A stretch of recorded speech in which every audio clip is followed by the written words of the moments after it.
not provided annual increases, neither step nor COLAs, over a number of years. You can see since 2010, we've only provided a step increase 1 year, and that was in 2013. And the only cost of living adjustment is one that's projected for next year, which is contingent on funding of this budget, and that's at 2.5%.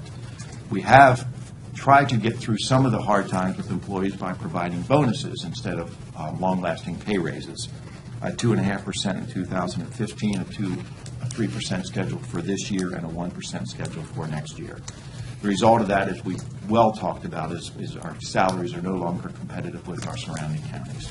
Or get change, lane changes. None of that has stopped. One of the things that's caused me heartburn, Steve, is that we get into these very surgical and narrow definitions of what constitutes an increase, and there was a big brouhaha over it last year, as you know, and I just want to make it clear that what we in government sometimes define as an increase is not what the public defines as an increase. In government, we mean, well, do we bump everybody on a master contract? But I would want to make it clear that people are still getting promotions in government and still getting salary increases as part and parcel of those promotions, although it's certainly not every employee. We don't view the things you're talking about now, Commissioner, as a promotion. We would never use that terminology, nor do I think our employees would. Those are what we call, and are in our collective bargaining agreements, as extra duty stipends. So if somebody's a teacher, and if they're willing to also coach or do National Honor Society or be the department chair, they get a flat amount of a stipend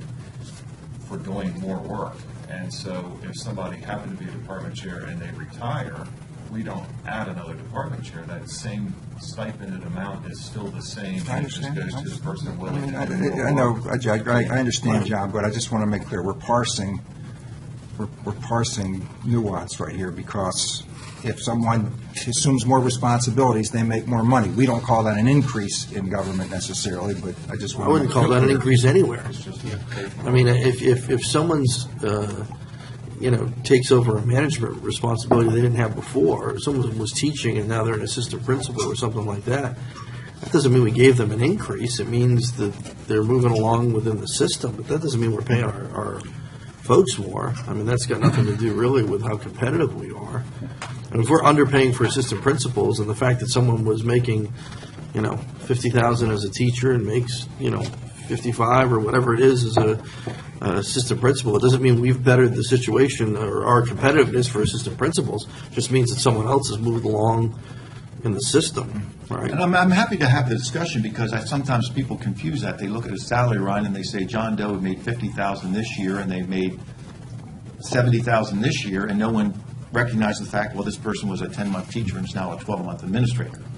Or this person now he's making $1,000 more, and that's because he's taken on the responsibility of the department chairmanship. This works the same in our county government, same type program as some employee takes extra classes, gets a promotion. I think you have to understand the school system in order to know how this would work, and that's not the easiest task. If I'm a department head and and I'm making $65,000 a year, and the vice principal leaves, and then I'm moved over to the vice principal position where I make $90,000 a year, the school system would not consider that an increase. The public would, but that's enough. I disagree with that. Mischaracterization. I disagree with that totally. I wouldn't consider that an increase at all. I would consider it someone in a different position. It's a different job. Yeah, it's a different job. It's no different than somebody moving into deputy director here or director. We still have that amount to fund. They've just bettered themselves as an individual, but our baseline is the same.